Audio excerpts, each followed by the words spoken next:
On va parler du nouveau visage du Nîmes Olympique, je le disais, pour la saison prochaine, alors que l'équipe reste dans le ventre mou de la Ligue 2 pour le moment. À quelques journées de la fin du championnat, les regards sont déjà tournés sur la saison prochaine. Quelques explications en images.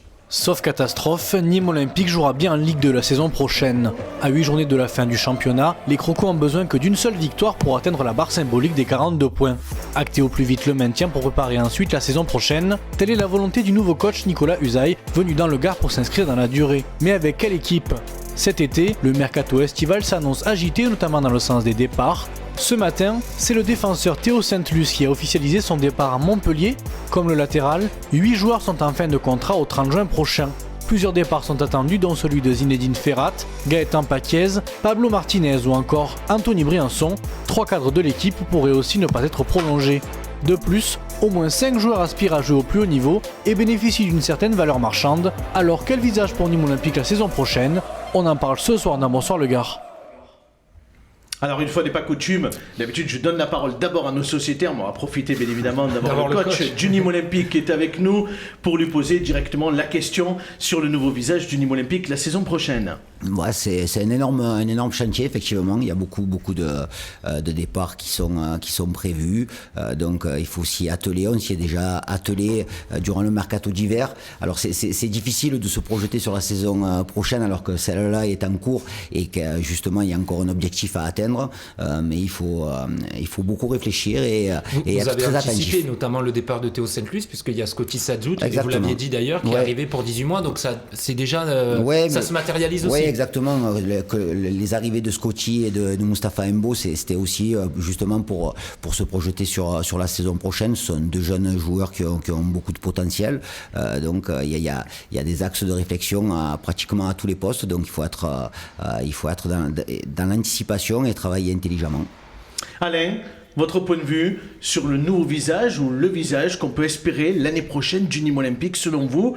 Alors c'est peut-être une fin de cycle avec effectivement ces départs qui sont prévus ou annoncés, mais c'est peut-être pour mieux et pour avoir de nouveaux joueurs qui arrivent la saison prochaine et une nouvelle dynamique. Ouais, moi ça me semble être une bonne chose parce qu'il y a des joueurs qui déjà comptaient partir au mercato d'hiver.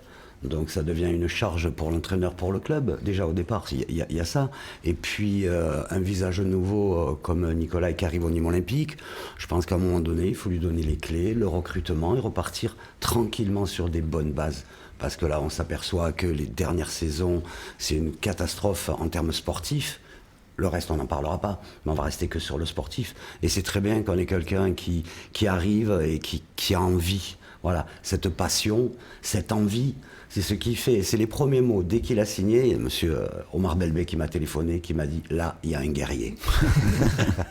Oui, parce que Alain parlait de ça, mais vous êtes en lien directement. Alors, Reda Hamache, le directeur sportif, n'est plus là, c'est Bruno Pasquale, Bernard, le chef de la cellule de recrutement, qui a pris un peu la relève, et vous êtes en lien direct avec lui pour...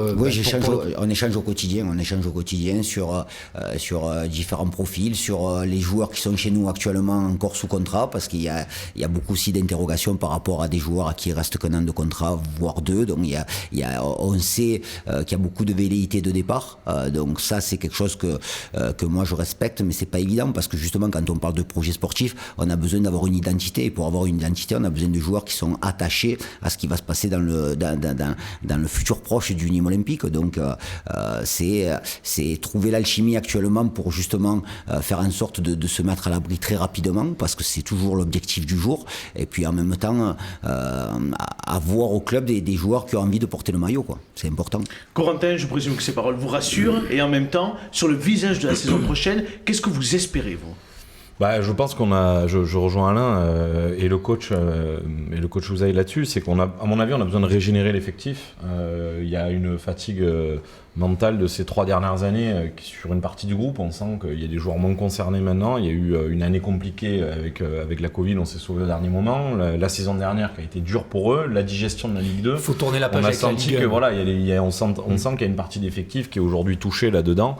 Qui plafonne clairement et qui met pas les ingrédients nécessaires à peut-être repartir sur une nouvelle page et sur de nouveaux objectifs. Donc je pense que régénérer l'effectif sur des profils que souhaite le coach et que choisit le coach, c'est une bonne chose. Maintenant, il faut que qu'il ait les moyens de travailler, que voilà, les choses se fassent rapidement pour pas être encore une fois dans la dernière minute l'été prochain. Après, est-ce que Nicolas parlait d'identité, est-ce que ça passe pas aussi par garder des joueurs cadres comme Gaëtan Paquez, Pablo Martinez, Anthony Briançon, qui peuvent être des moteurs justement pour accueillir les nouveaux et se servir de fondement, de ciment pour repartir? Ouais, moi je pense qu'un gars comme Pablo, c'est un gars qui est bon sur le terrain, qui ramène quelque chose, et surtout dans le vestiaire, c'est quelqu'un qui, moi, je connais bien, donc qui apporte un plus dans un groupe.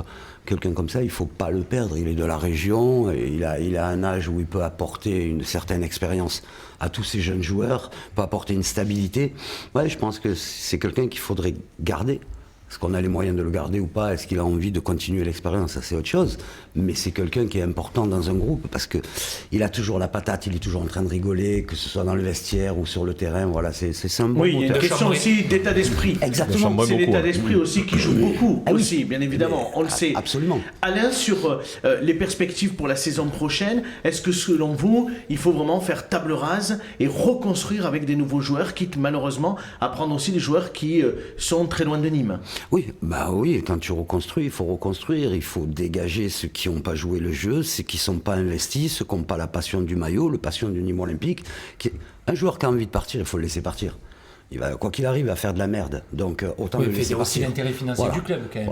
Il y a quelques joueurs qui ont une valeur marchande. Bien évidemment. Qui retrouvent aussi. Mais si tu veux repartir, il faut repartir sur des bases saines. Donc voilà, tu as un entraîneur qui arrive avec sa vision du football. Il faut être avec lui, le soutenir, que le club le soutienne, bien évidemment, et qu'il puisse avoir les mains libres, mais pas sur un projet d'un an.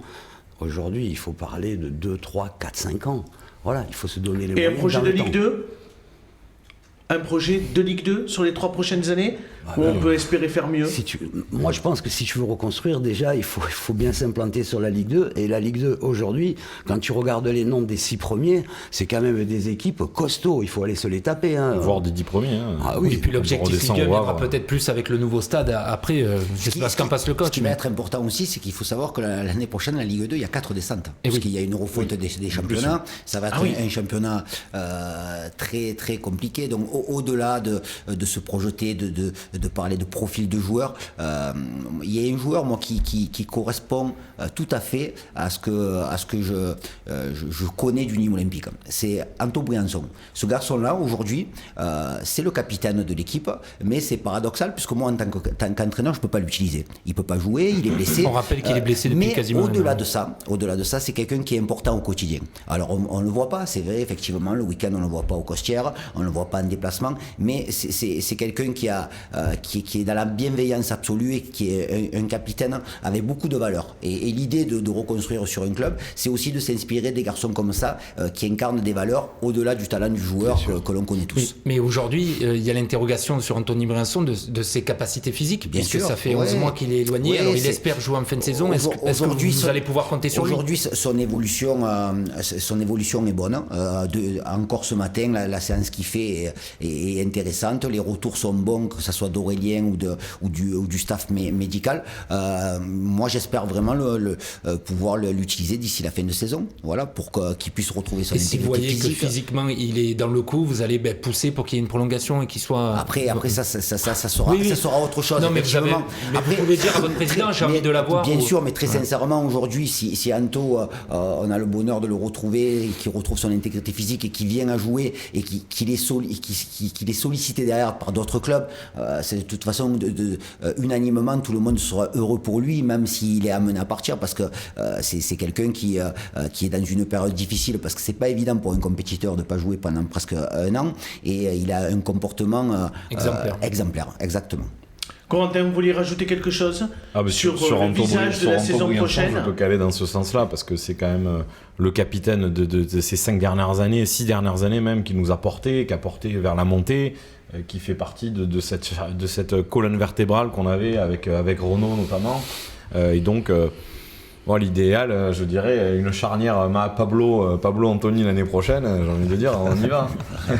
Donc, je pense qu'Alain voudra pas pourvu qu'Anto puisse retrouver ses moyens et qu'on trouve un moyen au club de le garder. Et voilà, après, ça dépendra des sollicitations aussi à côté. C'est l'esprit nîmois. C'est l'esprit nîmois, tout à fait. Et pourtant, c'est pas avec cet esprit nîmois. C'est les enfants. Mais pleinement intégrer les valeurs et l'ADN du Nîmes Ouais, Olympique. l'humilité c'est universel. Hein. Quand il y en a quelqu'un qui est dans l'humilité, c'est parfait.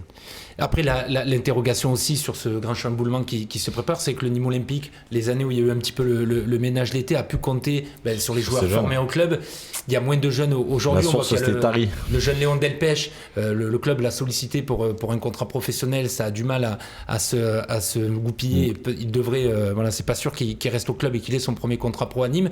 Donc il n'y a pas cette réserve, en tout cas de l'équipe réserve, où Nîmes va pouvoir piocher et signer des contrats pro. Il va falloir aller les chercher ailleurs.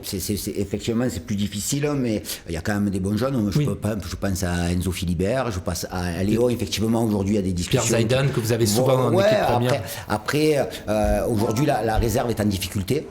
Donc, c'est un des objectifs de la fin de saison, c'est de pouvoir se sauver en National 3. Elle a de meilleurs résultats depuis environ 5-6 semaines. Ça va mieux. Ça va mieux. Il y a un match important contre Rodez ce week-end.